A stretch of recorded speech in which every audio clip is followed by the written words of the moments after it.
इंदौर के विजयनगर क्षेत्र के मनकामनेश्वर महादेव मंदिर प्रांगण में अवस्थी परिवार द्वारा पहली बार 7 दिवसीय संगीतमय भागवत कथा का आयोजन किया जा रहा है। इस कथा में पंडित श्री जगदीश जी त्रिपाठी ने अपने प्रवचनों से सबका मन मोह लिया। दरअसल इंदौर के विजयनगर क्षेत्र के मनकामनेश्वर महादेव मंदिर प्रांगण में अवस्थी परिवार द्वारा पहली बार 7 दिवसीय संगीतमय भागवत कथा का आयोजन किया जा रहा है, जिसमें सागर जिले के महान कथावाचक पंडित श्री जगदीश जी त्रिपाठी द्वारा क्षेत्र की जनता को अपने प्रवचनों से मंत्रमुग्ध कर दिया। वहीं पंडित श्री जगदीश जी त्रिपाठी ने देश में बढ़ते कोरोना को लेकर कहा कि मंत्रों के उच्चार से कोरोना कभी आपके पास नहीं आएगा और बताया कि अगर इंसान सही अवस्था में बैठकर ओम नमो भगवते वासुदेवाय का जाप सुबह सूर्यास्त के पहले और दोपहर जब सूर्य सर पर चढ़ जाता है, इसी के साथ सूर्य डूबने के बाद अगर इस जाप को कर ले तो कोरोना कभी आपके पास नहीं आ सकता है। भागवत कथा का आयोजन इसके द्वारा की जा रही हो, क्या कितने लोग शामिल हो रहे हैं, इसमें क्या संदेश देना चाहती हैं? मैं ये संदेश देना चाह रहा हूँ कि ये अवस्थी परिवार के जरिए अवस्थी परिवार के लिए ये हो रही है कथा,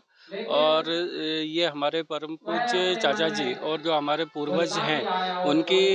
मतलब स्मृति में हो रही है, और इसका संदेश हम सनातन धर्म को देने के लिए और बढ़ाने के लिए कर रहे हैं। जो हमारे परम पूज्य गुरुदेव श्री आचार्य जगदीश जी आचार्य जी हैं, वो उनके मुखारबिंद से चल रही है, वो उन्हीं को ये है मतलब सभी को जनसंपर्क देने के लिए कर रहे हैं हम लोग। कितने दिन का आयोजन है ये 7 दिन का आयोजन है, और ये पूरा आयोजन उन्हीं के अवस्थी परिवार के जरिए से किया जा रहा है। और 31 दिसंबर को इसका पूर्ण समापन आहुति वगैरह सभी रहेगी, और हम लोग इसका अखंड वो भंडारा विशाल भंडारा भी प्रोग्राम कर रहे हैं इसके लिए। कितने वर्षों से करते आ रहे हैं आप? ये तो हम अभी प्रथम वर्ष है, और इसे हम निरंतर कंटिन्यू आगे भी करते रहेंगे इसके लिए। अच्छा, भगवताचार्य जी कहाँ से आए हैं? ये सागर जिला विदिशा जिला के बमोरा मंडी के रहने वाले हैं, और वहाँ से आए हुए हैं। मेरा नाम राघवेंद्र अवस्थी है, और ये हमारे द्वारा ही किया जा रहा है पूरा। मैंने सब बताया जी, इस तरीके से भागवत कथा का आयोजन किया जा रहा है, कितने दिन का आयोजन है उसके किस तरीके से? ये आपके नगर में अवस्थी परिवार के सौजन्य से भागवत कथा का आयोजन किया जा रहा है, और यह आयोजन इन्होंने अपने पूज्य बड़े पिताजी या चाचा जी की स्मृति में करवाया है। और इन लोगों का पहले से ही धार्मिक परिवेश रहा है, और पुलिस विभाग में होते हुए भी वो पूर्ण रूप से सत्य सनातन धर्म के लिए समर्पित व्यक्तित्व रखते थे और अपने कर्तव्य की पूर्ण निष्ठा के साथ में निर्वहन करते थे। उसी लक्ष्य को लेते हुए उनके परिवारजनों ने उनकी स्मृति में यह भागवत कथा का 7 दिवसीय आयोजन करवाया है, जिसमें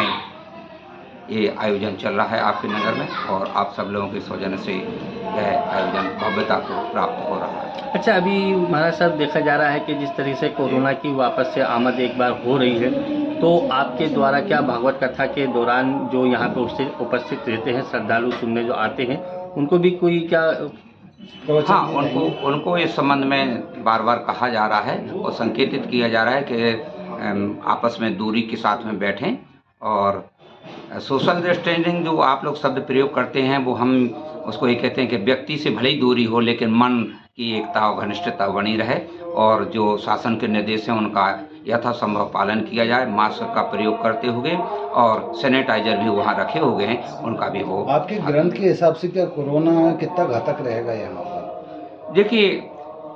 विभिन्न प्रकार की योनियों में जीव भटकता रहता है, और मैं तो ये भी मानता हूँ कि अगर उसमें किसी भी प्रकार का कोई जीवन तत्व है, और स्वाभाविक है वह द्विगुणित होता है, एक से दूसरे में ट्रांसफर होता है, तो उसमें जीवन तत्व है। और जीवन तत्व है तो जीवन तत्व में 2 प्रकार की ऊर्जाएं काम करती हैं, सकारात्मक ऊर्जा और नकारात्मक ऊर्जा। नकारात्मक ऊर्जा हमेशा विध्वंसक होती है, चाहे वह मानव द्वारा हो, चाहे यांत्रिक गतिविधि से हो, अथवा अन्य किसी प्राकृतिक प्रकोप के कारण हो। कोरोना एक प्राकृतिक प्रकोप के रूप में नेगेटिव ऊर्जा है, जो कि मानव जाति के लिए बहुत घातक सिद्ध हो सकती है। इसलिए इसकी रक्षा अभिरक्षा करने के लिए जो हमारे वेद शास्त्रों की वाणी है, जो हमारे मंत्रों में इस प्रकार की ऊर्जा उत्पन्न की जाती है, जिन मंत्रों का उच्चारण किया जाता है, उन मंत्रों के द्वारा भी जो शब्द विन्यास है, उनकी जो तरंग धैर्य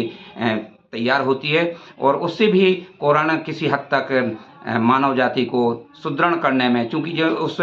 मंत्रों का जाप जब हम करते हैं तो हमारी नाड़ी प्रणाली और श्वासन प्रश्वासन की क्रिया बलवती होती है, जिससे हम कोरोना जैसी महाबीमारी से भी लड़ने की सामर्थ्यता प्राप्त करते हैं। फिर भी हम वैज्ञानिक तौर से उसको नष्ट करने के लिए जो हमारे डॉक्टर लोग रिसर्च करते हैं, जो उसको बताते हैं, उसका भी अनुपालन करना बहुत आवश्यक समझता है। जैसा भी आपने बताया कि